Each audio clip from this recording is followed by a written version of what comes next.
Ang kaso, acts of lasciviousness. Dahil sa panghihipo ni Dominic Amparo sa maselang bahagi ng katawan ni Danica, maaari siyang sampahan ng paglabag sa Article 336 ng nasabing batas. Base rito, ang sinumang taong gumawa ng mga aktong malalaswa sa ibang tao, kahit anumang kasarian, sa ilalim ng mga ligid pangyayaring binanggit sa sinundang artikulo, ay parurusahan ng prison koreksyonal o pagkakabilanggo ng mula 6 na buwan at 1 araw hanggang 6 na taon.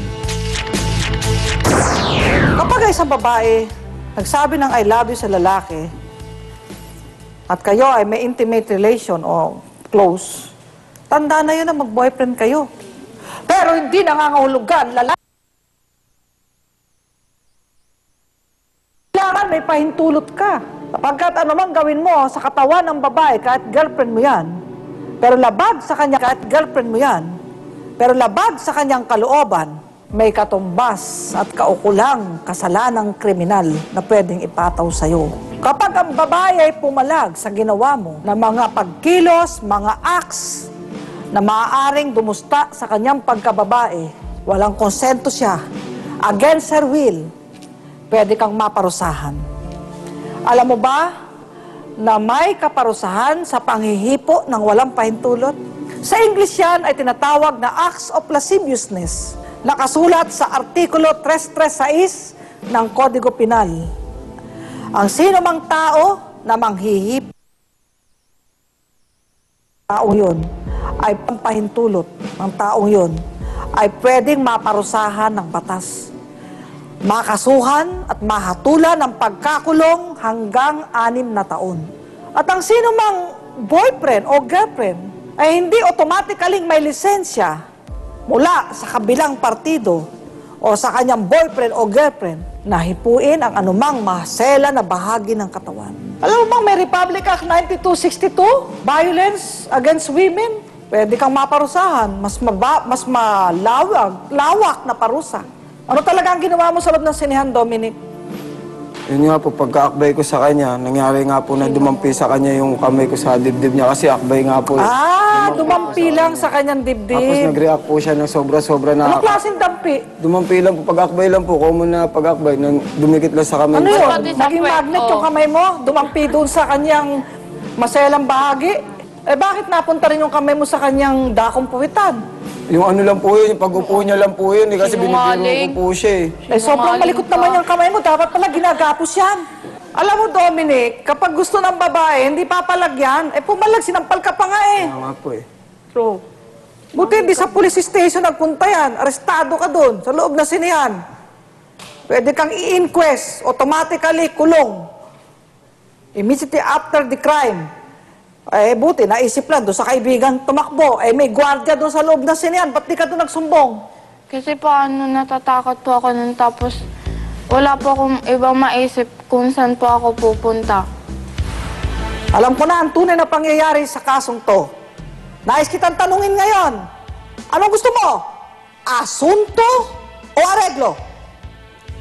Areglo po, pero ano po, tigilan niya na po yung pagtitext sa akin. Kasi po dinilit ko na yung number niya sa cellphone ko eh. Pero huwag ka na niyang guluhin. Siya. Opo, wag pero na pag po ginulo ka, guluhin. kasuhan natin sa hukuman. Opo. Anong gusto mo, Dominic? Asunto o areglo? Areglohin po siya. O anong areglo ang mai-offer mo kay Danica? Natatakot na sa sayo, in-stalk mo Yun na nga eh. po, hindi na Text nga ka po ng text eh. Iwanan ko na po siya, kakalimutan ko na Ang po babae gusto ka, hindi kikibuyan, hindi papalagyan. Pero pag ayaw sa'yo, ay sampal talagang aabutin mo. Tadyak pa. Lulubayan mo na. Opo, gagawin ko po yun. Dahil alam po nagkamali po ako sa pangyayari na nagkita kami ng huli. Bubuksan namin ang linya ng public attorney kay Danica. Kapag siya ay muli mong ginulo, arestado ka. Sa puntong ito, nais kong tawagin si Atty. Analisa Soriano para sa inyong kasunduan. Kasunduan, kami na nakalagda sa kasunduang ito ay napag-usapat na pagkasunduan ang mga sumusunod. Nangangako si Dominic na hindi na niya muling lalapastanganin at hindi na niya muling hihipuin ang anumang maselang bahagi ng katawan kay Danica Balmeo sapagkat nalalaman niya at nauunawa ngayon na maaari siyang makasuhan ng paglabag ng kasong acts of lasciviousness. Nangangako rin si Dominic na hindi na niya lalapitan, kukulitin o gagambalain si Danica at tanggap niya sa kanyang kalooban na hindi niya kasintahan si Danica. Nagkaayos man si Dominic at si Danica pero mukhang mabigat pa rin ang loob nila. Pansin niyo ba, ate? Opo. Paano niyo napansin? Hindi kumikibo yung lalaki, si Dominic. Ba't tuwan-tuwa ka na hindi kumikibo? Natuwa lang ako na nagkasundo na silang dalawa, na wala na silang communication sa isa't isa. Lalim ng iniisip mo, Mami. So, ano masasabi mo? Nangyari na ba yan sa anak mo? Hindi pa naman. Para sa akin, ano yan, aral eh. Kasi yung babae, kung talagang, hindi naman masamang sabihin na kung makino ka, ganun, kailangan, huwag siya magtitiwala. Kasi hindi naman niya kakilala.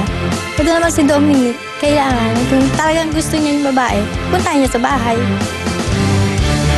O, anong payo mo? Baka may ligaw tips ka na kay Dominic para sa susunod. Dominic, para sa'yo, sunod na magkaroon ko rin ng textmate, dahan-dahan lang. Paano dahan-dahan? Respetuhin mo muna yung babae para magustuhan ka rin niya. Nagkita na sila eh. So, ano pagkatapos dapat gawin niya? Tingin mo ba dapat pa sila maging friends pagkatapos o dead man at tape? Danica, ang payo ko lang sa'yo, isipin mo muna kung tama ang ginawa mo na pagsama kay Dominic. Kung hinipuan ka, mapapatawad mo pa ba siya? Po sa akin, kung inipuan ako, hindi, siyempre. Masasampal ko. Baka hindi lang sampal ang abutin niya. At ayan po ang masasabi ng ating mga kapatid. Naway maging aral sa iyo to, Dominic, na hindi ko mo tinuturing mong kasintahan ay may karapatan ka na sa kanyang buong katawan. Ano bang bagay na gawin ng walang pahintulot ng may katawan, nangangahulugan ng paglabag sa kanyang karapatan at pwede kang masakdal. Aral din ito sa mga kalalakihan na ang mga kababaihan ay nilikha hindi para lapastanganin. Ang kababaihan ay dapat iginagalang. Kung may karapatan ang mga kalalakihan, may karapatan din kaming mga babae. Kung ano man ang pansariling nasa ng isang tao, ay hindi dapat maging Panginoon ng taong yun. Ang ating maging hari ng ating buhay ay ang kabutihan, kalinisan ng kalooban at mabuting pakikisama. Kahit babae man, ay pwede makasuhan ng salang acts of lasciviousness sapagkat ang katawan ng isang nilalang ay sagrado. Sana pakatandaan mo at maging aral sa ito, Dominic. Sa puntong ito, lagi nating tatandaan, pagdating sa batas, lahat patas. Ito po ang inyong public attorney. Tapos na po ang ating mediation. Istorya, wag kang mga istorya. Nag-GD mo lang ako, wag kang ganyan.